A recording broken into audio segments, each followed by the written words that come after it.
La historia de Lao Tse que te conectará con tu auténtico ser, es la siguiente. Lao Tse pescaba con su caña de bambú en el río Tu. El príncipe de Chu le envió 2 vicecancilleres con un importante documento, que decía: por la presente os nombro primer ministro. Cuando los vicecancilleres por fin lo encontraron, uno de ellos se le acercó, y le leyó el documento oficial, pero Lao Tse siguió sosteniendo su caña de bambú. Sin apartar la mirada del río Tu, dijo: he oído decir que hay una tortuga sagrada que fue ofrecida y canonizada hace 3000 años, que es venerada por el príncipe, y se halla envuelta en paños de seda, guardada en un precioso sanitario en un altar en el templo. ¿Qué creéis? ¿Es mejor morir dejando un caparazón como objeto de veneración envuelto en una nube de incienso durante 3000 años, o vivir como una simple tortuga arrastrando la cola por el fango? El vicecanciller respondió: para la tortuga hubiera sido mejor vivir arrastrando la cola por el fango. Lao Tse dijo: entonces, volved a casa. Deja que arrastre la cola por el fango. Ahora intentaremos entrar en esta hermosa historia, que en el principio dice: Lao Tse pescaba con su caña de bambú en el río Tu. ¿Qué significa todo eso? Significa que Lao Tse es un hombre sencillo. No pretende nada, solo disfruta de ser sencillo. No vive según ningún principio, sino que lo hace por instinto. No superpone su ego a su naturaleza, simplemente fluye con ella. Es un hombre sencillo. Ese es el significado de pescar en el río Tu. Solo un hombre sencillo haría algo así. ¿Cómo podría hacer algo así la gente extraordinaria? Esa gente dice: debo hacer eso, no debo hacer aquello. Viven según las normas de la moralidad, siguiendo principios. Si te encuentras con Lao Tse pescando, le dirías: ¿qué es lo que haces? ¿Un hombre iluminado pescando? ¿No te das cuenta que estás matando a un pez? Lao Tse cree en la naturaleza. Dice que todo lo que es natural es bueno. Él solo es un animal, y por ello no creará moralidad alguna que le ayude a sentirse superior. La historia dice que seáis sencillos y disfrutéis de serlo, y solo entonces podréis ir a parar a lo natural. Si no, seréis antinaturales. La pesca solo es simbólica. Que Lao Tse pescase o no, no tiene importancia, pero es el tipo de hombre que podría pescar, que podría sentarse con su caña de bambú. Por eso no se pueden levantar estatuas de Lao Tse, es muy difícil. Un Buda es perfecto, podéis hacerle una estatua, es como si hubiese nacido para ello. No hallaréis a nadie más adecuado, tan parecido a una estatua. Por eso, de manera natural, existen millones de imágenes del Buda, más que de nadie. Tiene un aspecto perfecto, es el modelo perfecto para una imagen, sentado bajo el árbol Bodhi, con los ojos cerrados, sin hacer nada. Es el ideal perfecto. El ejemplo perfecto de cómo deberían ser los hombres. Absolutamente no violento, absolutamente sincero, absolutamente meditativo. No se puede hacer una estatua tomando a Lao Tse como modelo, ya que, siempre está en los sitios equivocados. Es un hombre sencillo, y esa es su belleza, ese es el mensaje. Sed sencillos, con una caña de bambú, pescando, y Lao Tse dice que eso es la iluminación. La historia continúa. El príncipe de Chu le envió 2 vicecancilleres con un importante documento, que decía: por la presente os nombro primer ministro. La política es una actividad del ego, es la escapada del ego, el jugo del ego. Pero Lao Tse era conocido en todas partes como un hombre sabio, y no había necesidad de anunciarlo. Cuando la sabiduría existe, es una iluminación tal que no puede ocultarse, ni siquiera un Lao Tse puede. No podéis ocultar el amor sencillo. Si un joven se enamora, o si una joven se enamora, lo expresan incluso caminando. No podéis ocultarlo porque cambian todos los gestos, todo se ilumina. Entra en juego una nueva cualidad. No se puede ocultar. ¿Cómo podéis ocultar que estáis enamorados de toda la existencia? ¿Cómo puede ocultarse la oración cuando ésta existe? Ni siquiera puede ocultarlo Lao Tse. Es imposible, la gente sospecha. ¿Cómo ocultar la luz? Si vuestra casa está iluminada, los vecinos lo sabrán porque la luz se verá en vuestras ventanas. No, no puede ocultarse, pero el esfuerzo por ocultarla es bueno. ¿Por qué dice Lao Tse que hay que ocultar la luz de la lámpara interior? Lo dice justo para señalaros el extremo opuesto, porque a vosotros os gustaría anunciarlo. Hay gente cuya luz todavía no existe, cuya llama todavía no ha prendido, cuya casa está oscura, vacía, pero a los que les gustaría anunciar que son sabios. Al ego le gustaría pretender incluso sabiduría. Por eso dice Lao Tse: no digáis nada de lo que sois o no sois. Ocultaros. Quienes tengan ojos verán, y os seguirán por ellos mismos. Llegarán hasta vosotros. No necesitáis ir llamando a sus puertas. El fenómeno les atraerá, y los buscadores os seguirán, e investigarán acerca de quiénes sois. Y los que no sean buscadores no se preocuparán de ello, porque carecerá de utilidad. Serán una molestia, y crearán dificultades a aquellos que buscan. Ocultad el hecho. Pero a pesar de ello, habrá gente que lo sabrá. El príncipe debió enterarse de que Lao Tse estaba iluminado. Ahora bien, en la antigüedad los primer ministros no eran elegidos por votación, porque ¿cómo puedes elegir mediante el voto de la gente? ¿Cómo puede la gente elegir a sus líderes? Les gustaría, pero son incapaces. La democracia no es más que un sueño, no ha sucedido en ninguna parte, es imposible. Y siempre que sucede acaba creando problemas. El remedio es peor que la enfermedad. En el pasado, el primer ministro no era elegido por la gente. El primer ministro era nombrado por el rey, y el rey tenía que buscar un hombre sabio. Y un hombre sabio no puede hacer frente a una elección, no iría de puerta en puerta pidiendo votos, sino que más bien se escondería. Los reyes iban y buscaban, y donde quiera que hubiese un hombre sabio, este era conducido al mundo, para que así el mundo pudiera beneficiarse de su saber. Algo muy resaltante en esta historia, es que por más que el vicecanciller permaneció allí de pie, con un documento oficial, y diciendo: por la presente os nombro primer ministro. Un gran puesto, el mejor, Lao Tse siguió con lo que estaba. Para él no había pasado nada, siguió sosteniendo su caña de bambú, observando el río Tu. Ni siquiera miró a los vicecancilleres. Tampoco echó una ojeada al documento, como si no valiera la pena. La historia continúa. Sin apartar la mirada del río Tu, Lao Tse dijo: he oído decir que hay una tortuga sagrada que fue ofrecida y canonizada hace 3000 años, que es venerada por el príncipe, y se halla envuelta en paños de seda, guardada en un precioso sanitario en un altar en el templo. La tortuga sigue allí, envuelta en paños de seda. En la ciudad prohibida de Pekín, en la ciudad imperial, que no está abierta para todo el mundo, y allí sigue. Ahora tiene casi 6000 años, una tortuga muerta, cubierta de oro y piedras preciosas, venerada como una reliquia, reverenciada por el propio príncipe. Lao Tse preguntó: ¿qué creéis? ¿Es mejor morir dejando una caparazón como objeto de veneración envuelto en una nube de incienso durante 3000 años, o vivir como una simple tortuga arrastrando la cola por el fango? Lao Tse preguntó: ¿qué es mejor?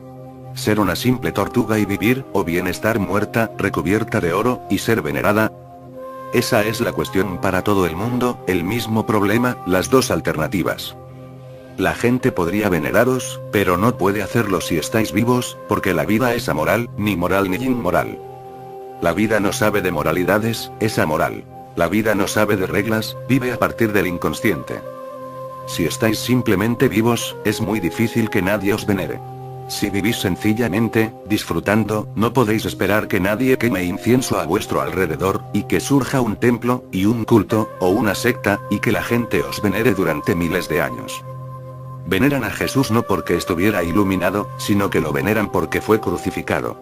Pensad en la historia de Jesús, si no le hubiesen crucificado, no habría cristianismo. El cristianismo no está ahí a causa de Jesús, sino por la cruz. Por eso la cruz se ha convertido en el símbolo de los cristianos. ¿Por qué la cruz? La mente humana, la mente neurótica, venera la muerte, no a la vida. Cuanto más muertos estáis, más venerados seréis. Si estáis vivos, entonces no vale la pena veneraros, porque no habéis sacrificado nada. El sacrificio es digno de veneración, porque sacrificio significa sacrificar la vida, una crucifixión gradual.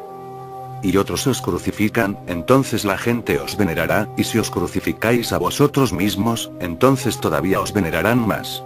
La gente venera a la muerte. Jesús es venerado porque fue crucificado. Si quitáis esa parte de la historia, entonces, ¿en qué se convierte Jesús?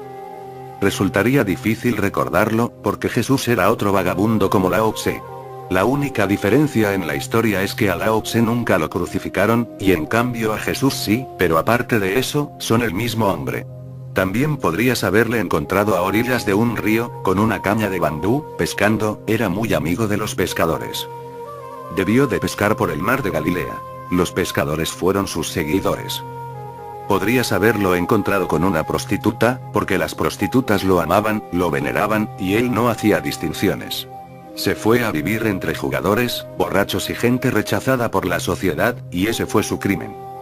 Fue crucificado porque ese fue su crimen, vivió con gente corriente, viviendo una vida corriente. El mundo respetable no podía tolerar algo así. Ese hombre que vivía con prostitutas, jugadores y borrachos, que andan en malas compañías, ese hombre dice que es el Hijo de Dios. Eso es una herejía. Ese hombre pretende demasiado, y tiene que ser castigado, porque si se dejan pasar esas cosas, entonces la moralidad se vendría abajo. Y además, ese hombre vive en contra de todas las reglas, no tiene más reglas que la propia vida. Jesús y Lao Tse son parecidos.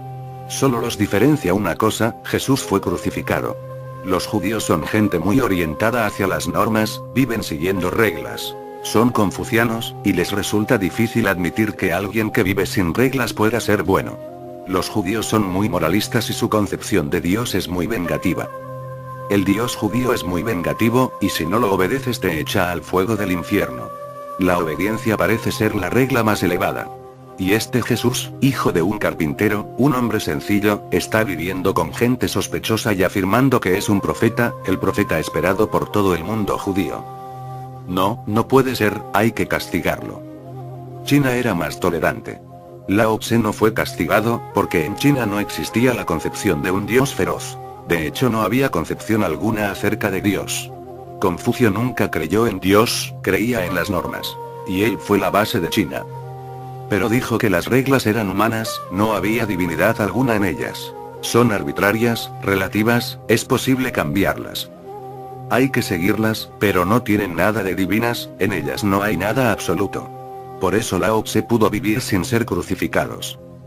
Pero tenéis que recordar una cosa: si Lao Tse hubiera sido crucificado, entonces habría tenido muchos seguidores. Pero no hay nadie. Lao Tse carece de seguidores, no puede tenerlos, porque la gente solo venera a la muerte. Y se negó a ser una tortuga, canonizada, porque la condición es: muérete. No hagas esto, no hagas aquello. Sigue reprimiéndote y sacrificándote. Siéntate ahí, ni siquiera se te permite respirar. Entonces la gente os venera, entonces os habréis convertido en tortugas muertas. En la historia se dice que el vicecanciller respondió a la pregunta de Lao Tse, diciendo: para la tortuga, hubiera sido mejor vivir arrastrando la cola por el fango. Claro que sí, para la tortuga lo más lógico hubiera sido mejor vivir arrastrando la cola por el fango. Lao Tse dijo: entonces, volved a casa. Dejad que arrastre la cola por el fango. Dejadme ser una simple tortuga.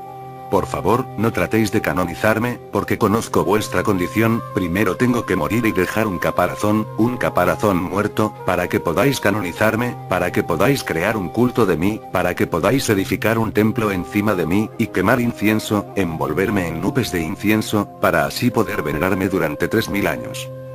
¿Pero qué voy a ganar yo con todo eso? ¿Soy una tortuga? ¿Qué sacaré en claro? ¿Qué sabe una tortuga de paños finos, oro y piedras preciosas? Todo eso no son más que tonterías humanas en las que las tortugas no creen. Las tortugas creen en el fango, en arrastrar su cola por el fango, y en disfrutar haciéndolo. El símbolo es muy significativo, porque para nosotros el fango es algo sucio. Pero el fango es natural. Sucio o no sucio, no son más que vuestras interpretaciones. El fango es naturaleza, y una tortuga arrastrando su cola por el fango y disfrutando de ello durante el tiempo que le quede, disfrutando del fango, es un buen símbolo. Así es como debe ser un hombre natural, no debe condenar el fango, ni decir que el cuerpo no es nada, el polvo al polvo. Este cuerpo regresará al fango, esto no es más que fango. La naturaleza es fangosa, ahí está. Estáis hechos de fango, y os disolveréis en él. Pero si queréis ser venerados durante miles de años, entonces no hay ningún problema. Si queréis que se inicie un culto a vuestro alrededor, convertiros en una divinidad, ser colocado en el santuario de un templo, guardado como una reliquia, canonizado, entonces, estupendo, pero a cambio tenéis que entregar la vida. ¿Vale la pena? ¿Vale la pena dar la vida a cambio de obtener respeto? ¿Vale la pena perder un solo instante de vida para ganarse el respeto de todo el mundo? De ninguna manera. Ni aunque todo el mundo os venere. Eso tampoco basta para perder un solo momento de existencia. Solo la vida es preciosa. No hay piedras preciosas. Solo la vida es oro, no hay otro oro que valga. Solo la vida es el templo, no hay otro templo. Solo la vida es el incienso, la fragancia, no hay ninguna otra fragancia. Eso es lo que dice Lao Tse, dejadme vivir. Podéis condenarme, porque solo soy una tortuga arrastrando su cola por el fango, pero para la tortuga eso es lo mejor. También vosotros estáis de acuerdo, así que regresad a casa. No voy a palacio, no voy a convertirme en primer ministro. Eso no es para mí, porque entonces me matarías. Hay muchas maneras de crucificar a un hombre, y la crucifixión solo es una de ellas. También podéis colocarlo en un trono. Entonces también estará crucificado, de una manera más sutil, lo matáis de una forma no violenta. Siempre que se empieza respetando a una persona se la empieza a matar, porque ahora tiene que pagar a cambio. Tiene que empezar a estar pendiente de lo que hacer, y de lo que no hacer. Nunca busquéis respeto, porque eso implica una esclavitud sutil, y al cabo de poco tiempo os hallaréis prisioneros. Vivid con sencillez, tal y como sintáis, de manera natural, y no os preocupéis de nadie más. Solo vosotros mismos sois responsables de vuestra propia vida. Sed responsables solo de vosotros mismos y de nadie más, entonces será difícil que se cree un culto a vuestro alrededor. Pero si llega gente, serán los buscadores espirituales adecuados. Si buscáis respeto, entonces llegará la gente errónea. Si no buscáis su respeto, si no os preocupáis por ellos, si solo seguís vuestro sentido natural, entonces solo llegarán buscadores auténticos, y no representarán ningún constreñimiento para vosotros. Solo recibirán ayuda a aquellos que no pretenden recluiros. De otra manera resulta que los seguidores acaban llevándose por delante a sus líderes, que los discípulos imponen reglas a sus maestros. Vaya tontería. Entonces tanto unos como otros permanecen en la oscuridad. Recordad siempre algo básico, no puede haber nada más que lo que es natural. La naturaleza lo es todo. Así que debéis hallar una manera de abandonar la pauta cultural de vuestra vida, para dejaros caer en el flujo natural. Mientras estáis culturizados permanecéis congelados. ¿Cómo descongelaros y convertiros en un río? Es difícil, porque el hielo es venerado, y el ego dirá, ¿qué hay de malo en seguir las reglas? Ahora que todo el mundo te respeta, no quieres ser una persona respetable. ¿Pero qué estás haciendo? El ego dirá, ¿qué hay de malo en seguir las reglas? Se ha invertido mucho en las normas. Si seguís las reglas, entonces todo el mundo os venerará, pero ¿qué se gana con tanta veneración? No puede convertirse en un sustituto de la vida. ¿Qué se gana con tanto respeto? No puede llegar a sustituir la existencia. Sed existenciales, dejad que las cosas sucedan. Si alguien os respeta, sigue siendo suyo, no tiene por qué interesaros. Si os empieza a interesar, entonces os neurotizaréis. Así es como todo el mundo empieza. Y hay mucha gente a vuestro alrededor que espera que hagáis esto o lo otro. Demasiada gente, demasiadas expectativas, y tratáis de satisfacerlos a todos. Es imposible, no se puede. Ese esfuerzo acabará provocando insatisfacción, y nadie estará satisfecho. No podéis satisfacer a todo el mundo. La única satisfacción posible es la vuestra. Y si vosotros estáis satisfechos, entonces tan solo habrá unos pocos que lo estén con vosotros, pero eso no tiene por qué preocuparos. No estáis aquí para colmar las expectativas de los demás, sus reglas, sus mapas. Estáis aquí para realizar vuestro propio ser. De eso trata toda la auténtica religión. Estáis aquí para realizar vuestro propio ser. Ese es vuestro destino. No vaciléis, no hay nada que pueda sustituirlo. Pero estáis rodeados de tentaciones que dan la impresión de ser inocentes. Las tentaciones siempre parecen inocentes. Pero no lo son tanto, en realidad son muy astutas. Alguien pregunta, ¿qué tiene de malo si no cenas? La gente te respetaría. La cuestión no es cenar o no cenar. Si no tienes ganas de hacerlo, entonces vale, pues no cenes. La gente dice que si te levantas a las 5 de la mañana entonces los hinduistas te respetarán.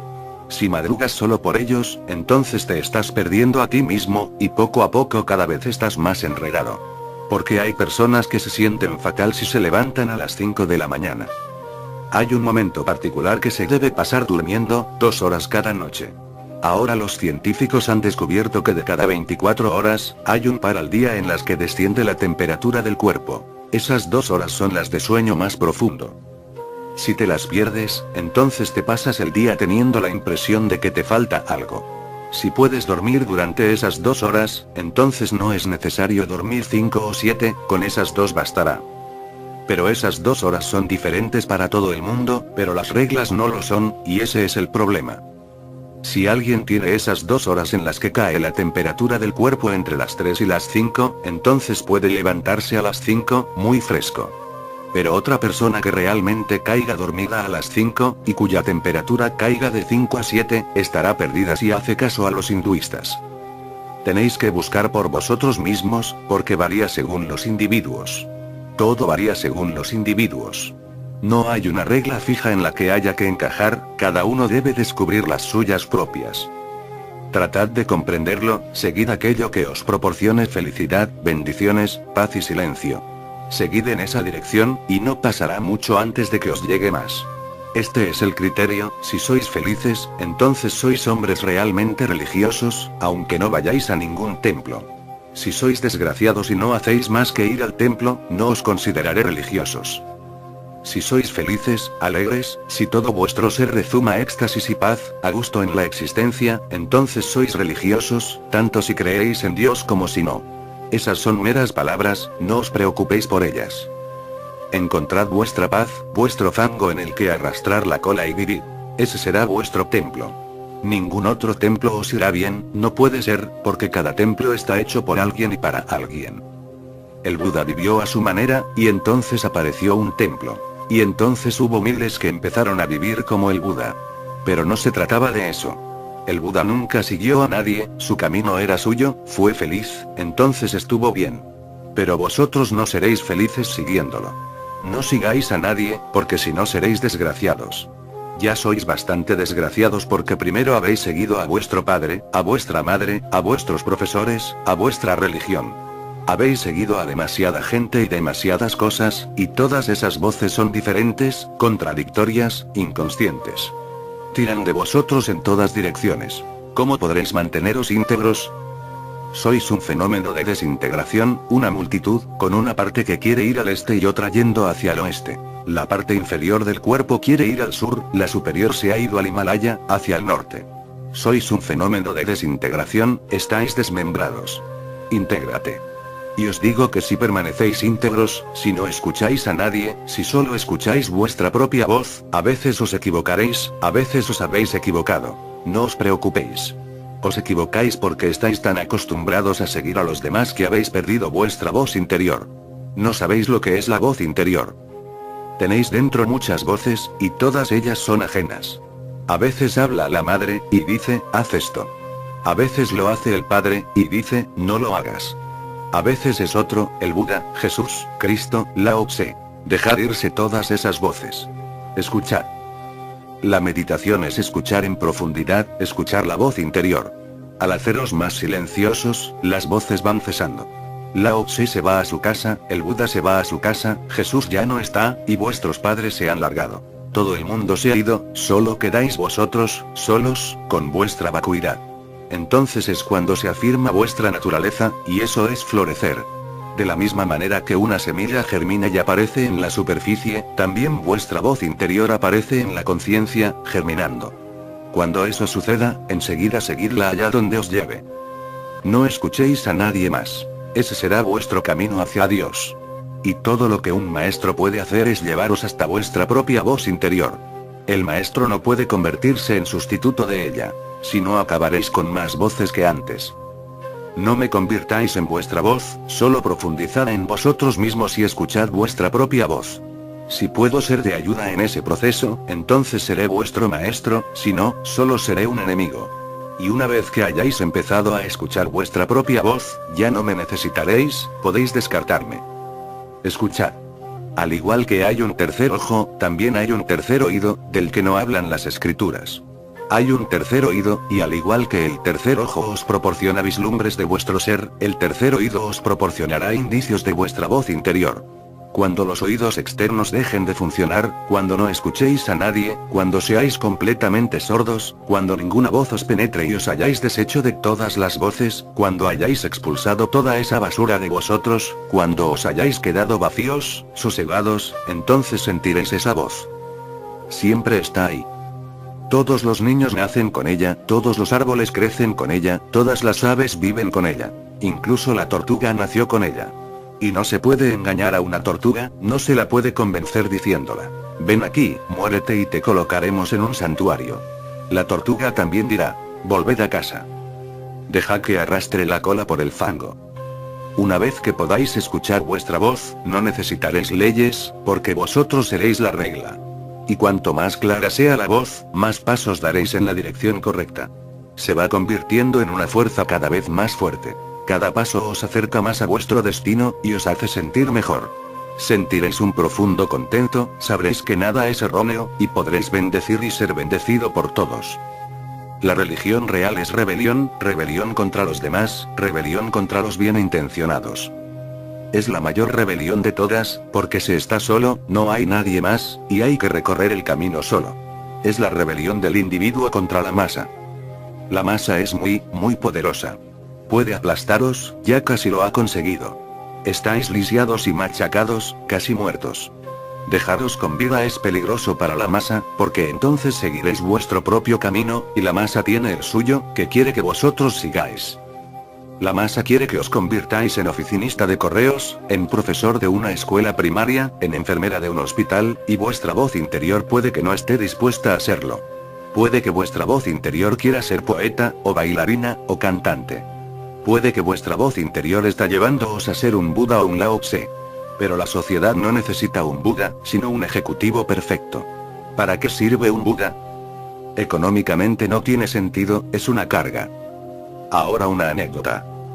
En una ocasión resulta que un hombre llamado Benjamín, fue al psiquiatra con una boina, una bata corta y barba. El psiquiatra le preguntó: ¿es usted artista? Benjamín respondió: no, en absoluto. Entonces, ¿a qué viene la boina, la bata y la barba?, preguntó el psiquiatra. Benjamín dijo: para eso he venido. Nunca lo quise. Es cosa de mi padre, siempre quiso que fuese pintor, un gran artista. Por eso estoy aquí, para indagar. Estáis en tan mala forma porque son muchos los que han querido muchas cosas de vosotros. Si los colmáis a ellos, entonces os quedáis vosotros vacíos, porque nadie puede saber para qué estáis aquí. Para saberlo debéis investigar, indagar interiormente. Eso es el alma. Podéis llamarlo Dios, podéis llamarlo verdad. Los nombres difieren, pero el meollo es encontrar el destino auténtico que habéis venido a cumplir. Si no, algún día acabaréis en el psiquiatra tratando de indagar. Y todo el mundo está cada vez más cerca de la puerta del psiquiatra. Ni siquiera el psiquiatra está bien, porque acude a otro psiquiatra para llevar a cabo su propio análisis. Es algo que hacen todos ellos. Y eso quiere decir algo: los psiquiatras son la gente que más se suicida, más que nadie, el doble que en cualquier otra profesión. Y también se vuelven locos el doble de psiquiatras, y mira, se supone que están aquí para ayudar a los demás. Todo el mundo está mal porque nadie ha escuchado a su auténtico ser. Escuchadlo, y no hagáis caso a nadie más. Ya es momento de ser auténtico con uno mismo.